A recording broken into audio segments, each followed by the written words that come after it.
When was the last time you took a leap of faith, trusting that everything is going to work out? Do you crave growth, or are you merely content with the status quo? If you want more out of your life, out of your career, and out of your relationships, you are in the right place. Take the leap and discover how to create a life by design rather than living it by default. Real success starts with you. Now here's your host, Colleen Biggs. All right, listeners, hello, and welcome back to another episode of Take the Leap. I am your host, Colleen Biggs, and I'm so excited for us to be approaching 200 episodes. You know, when we rebranded and started this a long time ago, our Speak Up to Lead Up podcast actually had 175 episodes. You can find all of those on our YouTube channel. And then we rebranded and redirected and started the Take the Leap podcast. And we're at episode 192 today. And I am just so excited because that's pretty much 190 guests. I do a couple episodes here and there individually, but the goal of this podcast for our listeners is for you to get the information you need to design your life the way you want your life to be and not live your life by default, to wake up every day and know that you have choices, you can make change, you have a voice, you have a powerful voice, and your voice is your power. And we have Diane Wyzga here today, who is actually going to help us dive even more into that conversation, because this is why I started a podcast, so I could have my voice being heard for conversation, but also so that I could bring in other guests and give them a platform for their voice to be heard, because there are so many experts out there that have so much knowledge and wisdom to share, to help enlighten our lives, direct our lives, help give us knowledge. And that is why we created this, because you're in control of that. And the information you take in and the information that comes out of your mouth, we have the power with and for. So I'm excited for Diane to be here today and for you to get to meet her in just a minute. But before we meet Diane, we have to get over to our sponsor of today and thank Beyond Basil Mobile Pizzeria. We're passionate about bringing the authentic flavors of Italy right to your event or wedding. Our mobile pizzeria is a culinary adventure on wheels where we craft artisanal pizzas using the finest ingredients and traditional Neapolitan techniques. Whether you're craving a classic margarita or looking to explore one of our unique flavor combinations, our skilled pizziolas are here to create mouth-watering pizzas that will tantalize your taste buds. With our commitment to quality and exceptional service, we aim to provide an unforgettable dining experience for every one of your guests. Explore our menu, book us for your next event or wedding, and follow us on Instagram at Beyond Basil Pizza.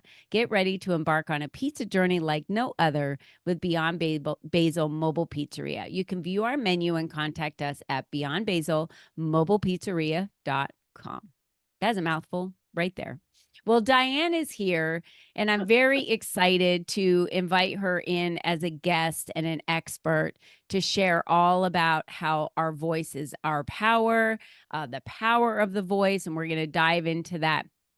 So she says personally, she's an adventuring, mountain climbing, backpacking, country trekking, kayaking, book reading, gardening, beekeeping woman who has walked 500 miles across Spain on the Camino del Santiago. 3 values are key to her and her life: adventure, justice, and self-expression.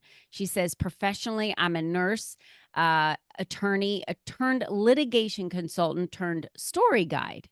For 30 years, she's helped professionals take their story from a message only they could hear to the publishing world, the courtroom, public speaking platforms, hospitals, and board meetings. Stories that swayed juries, built markets, spread ideas, and changed things. I love that. She's a change maker. Diane Wyzga, welcome to today's show. It's a delight to be here, Colleen. And for your listeners who didn't know that I sprang that bio on her 90 seconds ago, this just shows you what a pro she is and how well she can just roll with it. So So I'm thank a you very roll with it much. kind of girl. Let me tell you, Diane, I certainly Thanks. am. But you had a lot of adventures outdoors. Let's start with that. What draws you to the outdoors? Have you always been an outdoorsy person? Did you grow up with parents that loved camping and outdoors adventures? Well, those are great questions, and those would be great networking questions the next time anybody's stuck in one of those situations. Yes, I'm the oldest of 7, and so camping was the cheapest way we could get out there and have a vacation, and back then, I think a campsite was like $1 a night, and so, yeah, over time, we inhabited a tent, so there were 9 people in a tent, and we went all over New England. Because of what we saw and the way in which we lived, I think 5 of the 7 children actually ended up going to college in colleges and universities in New England. So my mom and dad set the tone early on, and that outdoor experience that's affected all of us. All of us in some way are still outside. I have a sister who worked for a fish and game department. So what you do with kids in the very beginning can really have an effect on them. Mhm. Yeah. Yeah, that's why I was asking the question because I think it's so healthy to have your children outdoors in the elements, in Mother Nature, teaching them about the water, about plants, about, all the different types of sports that are outside that have to do with that. But there's so much bonding time. I don't know what, there's something special about a fire and sitting around a Mhm. fire with people Sharing that you love. stories. Yeah. Exactly. Yeah, the Yeah. campfires. And it's a good tool to start teaching children if they've got a problem to solve. Mm. Go outside and walk it off. And if you're angry, you take an egg, put it in your hand, and try to squeeze it outside. You can't break it. So you're giving kids the enjoyment of the outside and also giving them some lifelong skills about how to work in the world. I did not know that, but I will try Mhm. that with my grandchildren now that you said Good that. luck. Yeah. Because they get angry, they have feelings, right? And I want them to Yeah. express their feelings and tell me how they Yeah. feel. So I'm assuming when you were younger, when you had 9 of you, in a tent, it can get kind of loud, you've got how was it a fight for a growing up for your voice to be heard in your family? Such a great question. Yes. In fact, that really is an influence to the work that I do now. So imagine, I mean, you have lots of kids and grandkids and whatnot running around, and you know this. It's hard to herd all of them together. And the way in which we do that, oftentimes, is to say children should be seen and not heard. At least growing up in my generation, that's what it was. And so we come into this world with a great big voice. That's the first thing parents hear when the baby is born, that great big voice. And then over time, it might get suppressed, oppressed, depressed.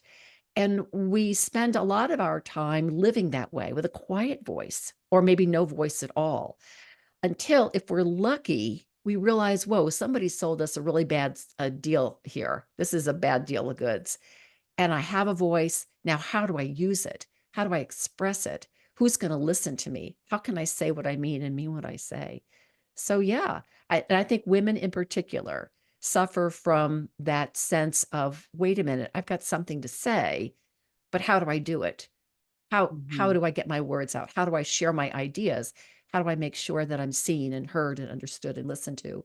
So, yeah, that right there, there's a direct line from that upbringing to today. There's a certain few things in your life I think that you remember vividly that impact you. And I remember the proudness and the joy I felt when I had finally gotten to a director position in the last company I worked for before I retired from corporate America. When you hit a director position, you were able to be in all the planning meetings, which meant you had a voice in the future of the company, right? Mhm, Changes, mhm, things that we did or implemented or didn't mhm, implement. mhm. I was very excited about that. And I remember our first meeting we had, I was walking to the door with my binder and my water, because I always walk around with water. And I got to the door and my CEO stepped in front of me and he said, congratulations on making it to the meeting. And I was like beaming. Thank you. Yeah, He yeah. said, so I want you to just sit in the meeting and I don't want you to say a word. Yeah. And I was deflated in 2 seconds, like someone just punched me in the gut.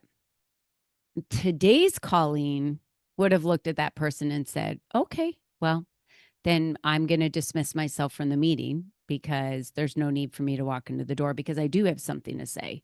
And if it's not important and nobody wants to hear it, I think I'm in the wrong space. Right. And I probably would have left. But at Mhm, that time, I don't think I had developed my full maturity through business and mhm, my mhm, confidence in my voice and mhm. why it was important for my voice to be heard. And I just walked in and sat there and I felt kind of ashamed just sitting there. Like I felt like I had good contribution and Yeah. they didn't want it or that Yep. person didn't want it. And I didn't Mhm. realize then that it was about that person, really not as much about Exactly. me. And so I'm sure going from a US Navy nurse, right, all of the experiences you had Mhm, to becoming a lawyer, that is one of the biggest places that you use your voice in a mhm, courtroom, right? Because mhm, from mhm. all the movies I've seen, I'm an expert now, Diane, you know. Well, give me your JD. All the movies I've seen of the attorneys in the courtroom, it comes down to evidence, I guess, and like the best story that's being told, right? It seems like that's what the movies portray anyway. Mhm, mhm. But you actually being uh working with litigation consultants, were you training them to understand how to speak in a way that portrayed a scene or story, or what was really behind when you going from you being a lawyer, was there a lesson or a mentor or someone that really helped you shape that voice? Because we've gone from your parents giving you, that chance to have that voice to speak up from your childhood. Now you've moved into being a lawyer. What has changed? Where was a lesson learned somewhere along that way? Like the lesson I had learned along the way. Well, in between, there was graduate school and there were several corporate positions. And during the corporate positions, I was experiencing the same thing that you had experienced, which is you can come in here and be a body in the room, but we don't have a lot to learn from you. And that was one of the reasons that I left and went to law school. And it was in law school that I think I finally reclaimed that voice because Mhm. I was in moot court. I had an opportunity to get in front of justices and argue cases as part of the moot court program. And the more I did that, the more confidence I gained. And the more confidence I gained, the more I realized I had something to say. And the more I did that, I realized, you know what? You are one damn smart woman. And so it was that experience in law school because when I went into practice in law firms, it was kind of a fallback to the corporate world and to the experience that you had. Mhm. And now I've really got to pull on this. Now I've really got to pull on, all right, I've got something to say. And I'm brave and I'm brilliant and I'm beautiful and I've got something to say because this is important. This is why the adventure, justice, self expression came up earlier because those are three values that underpin my life. And justice is, hey, that's not fair. That's not fair. We got to do something about that. And self expression is exactly what we're talking about right now. So it was that connection there. And I left the practice of law because I wanted to tell lawyers what to do instead of being told what to do. And in my practice, it was a 12-year practice, nationally recognized, lightning rod communications, and I worked strictly for the plaintiff's bar, and the plaintiffs are the ones who are injured as a result of someone's negligence. And so my job there was severalfold. It was to help lawyers shape a story that was heartfelt and yet accurate so that we could speak to the jury and they could understand the situation that had gone on so that we had a better chance of arriving at a judgment on behalf of our client. What that also meant is that it I had to teach lawyers how to take off lawyer man or lawyer woman hat and become a human being. And what Mm, that meant is we had to start the story work on them.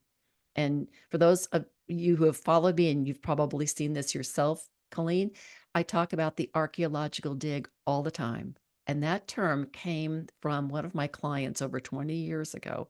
He said, working with you is like doing an archaeological dig on myself. There is so much self knowledge down there. mhm. There is so much waiting to be uncovered and discovered. And if I can come into closer touch to my story, and the voice of that's at my core essence, imagine the good that I can do on behalf of my clients. Mhm. And that was really rewarding work. And Yeah. so that's how it all tied together. Yeah, it's beautiful because you're right.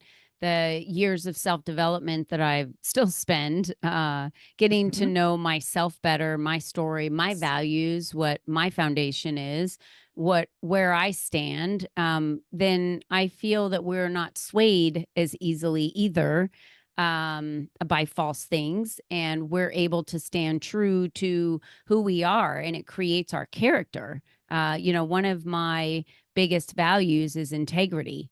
And Mm. so when I'm looking at or Mhm. working with another person, I'm looking Mhm. for that integrity in them, which Yes. tells me a lot about the type of person they're going to be, the dealings in which going to have with them, how that's going to look. Mhm. Especially, when I'm getting allowing someone to get really close to me as a friend, there are always those, certain aspects that I'm looking for in that person that Yeah. makes me feel comfortable to share my voice in every way. You Mhm. you say the voice is our power. Could you imagine if we all did like I guess it kind of happened a little bit the very start of COVID when everything got shut down, right? And so Yeah. stores Yeah. were shut down, everything was shut down. It felt eerily silent, almost Yes. like on the day of 9/11. It felt Yes. in America when 9/11 happened and the planes went into the World Trade Centers, it felt eerily quiet. Everyone was just quiet, maybe shock was a good word. Yeah. That felt weird. And Mhm. it wasn't until a few days for both of those incidents that Mhm. people started using their voices out loud through technology Mhm. during the pandemic, right? Yep. And they were starting to speak out and use their voice. So when you say our voice is power, tell me more of that with working with your clients and how that can help someone right now who might be feeling as if they're being overlooked, that might be feeling as if they have something to say, but they're afraid to say it, or they don't You hit on agree the with something and they want to speak up. you hit on the key word there, Colleen, and the word is fear. Yeah. Fear is underneath just about everything that holds us back. And the fear that's there is number one, I don't have anything to say. Even though I might have an idea, I really fear that it's not as good as the 20,000 other ideas that are out there, especially in this digital age. How can my idea be as good as all those ideas? How can what I have to say be as good as everything everybody else is saying? And I'm reminded that truth whispers and everything else shouts. And our truth is what gives voice to our voice.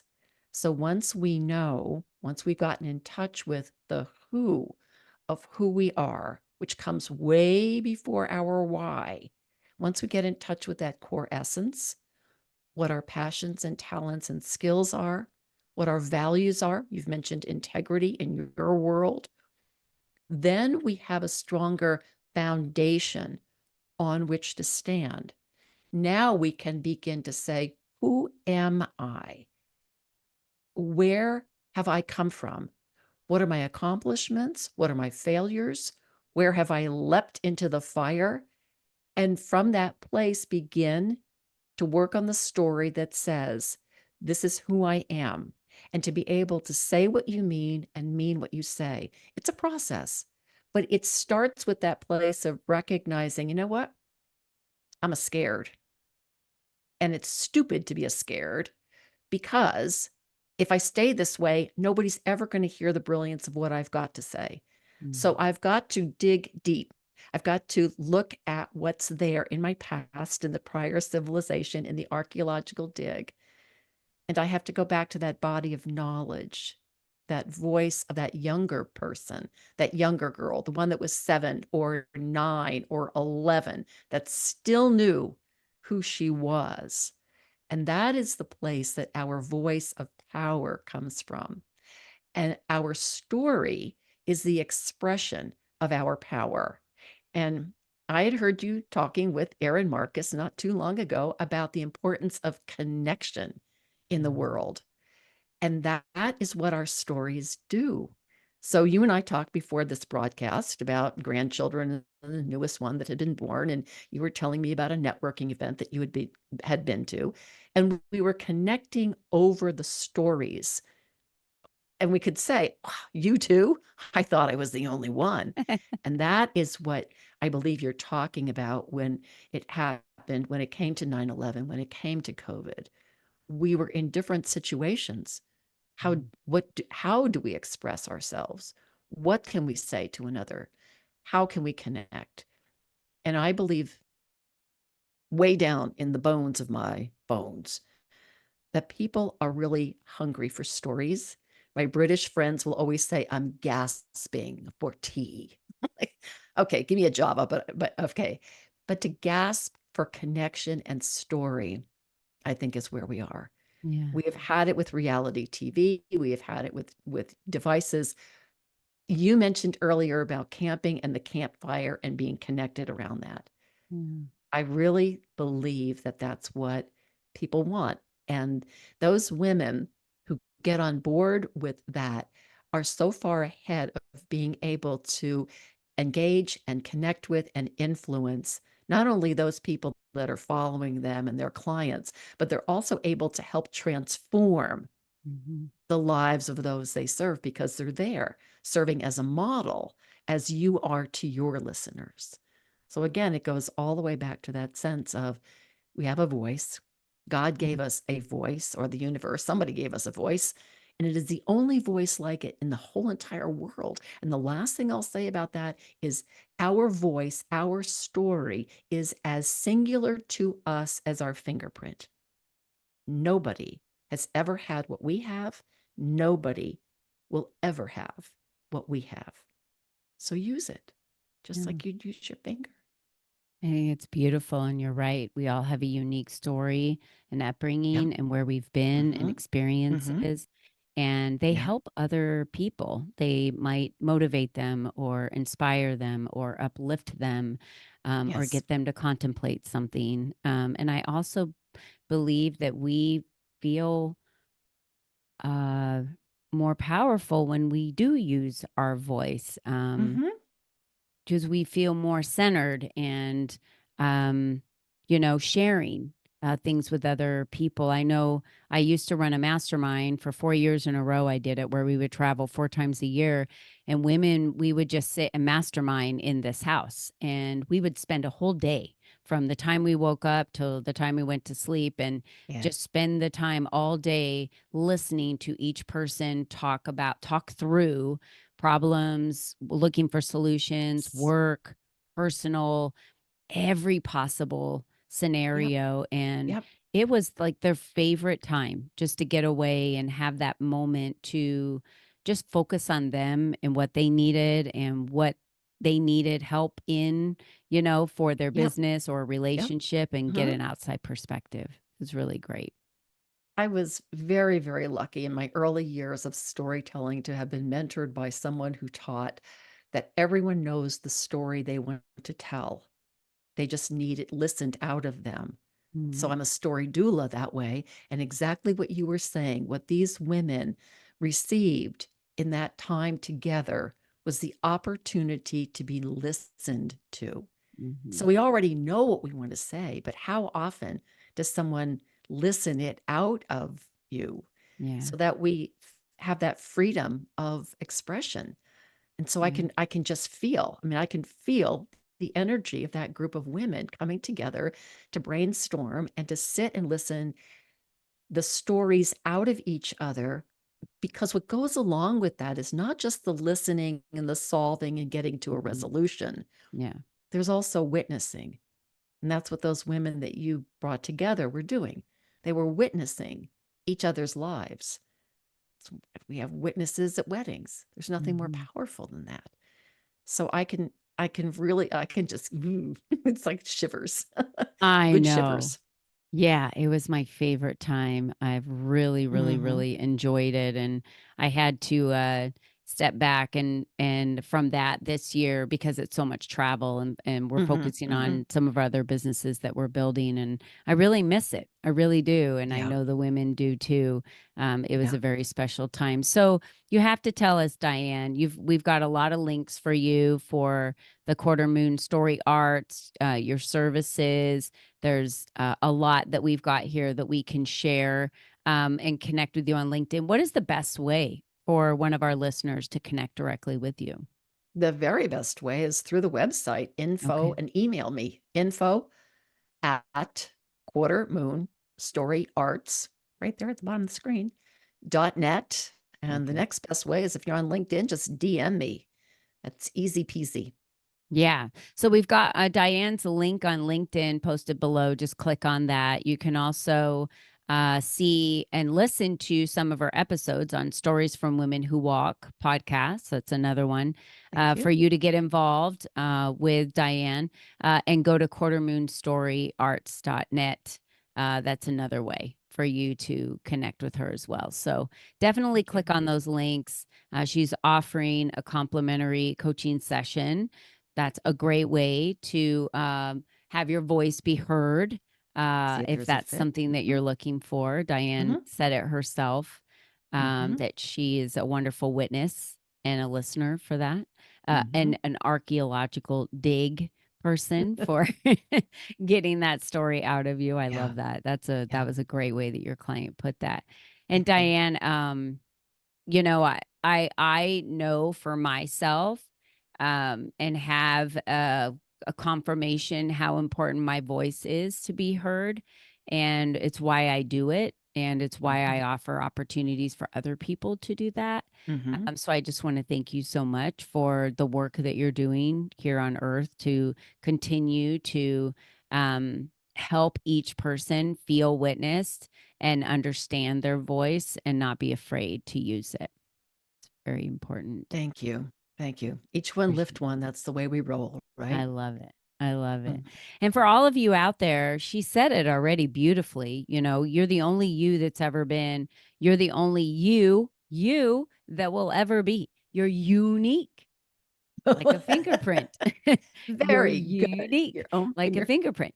You're the only one. So, That's it. with that, are you going to not speak up and stay silent on the things that you know you need to speak up about? And if you're struggling with, I do know I need to speak up, but I don't know how, then take advantage of this and click on a link and talk to Mhm. Diane and have her assist you through that process for what's next for you and how you say that first word. I think that's the most important. It's not a sprint, it's a marathon. And how do Mhm. you say that first word and get in the groove of using your voice the way you want to use your voice, the way Exactly. it's intended? So, Mhm. Yeah. Diane, this has been a Doors are wonderful open. episode. I Thank you can't thank so you much, enough. Colleen, for your integrity and just the delight of being here and your wonderful questions. I've enjoyed it very It's much. really great. I just think you're amazing and all the work that you've done. You're like a little mini superhero. So thank you for being one Thanks. of those out there in the world. We appreciate it. It All was right. To never a all of our dress. listeners out there, thank you so much for being with us. And until next time, be you and be strong. Bye bye for now.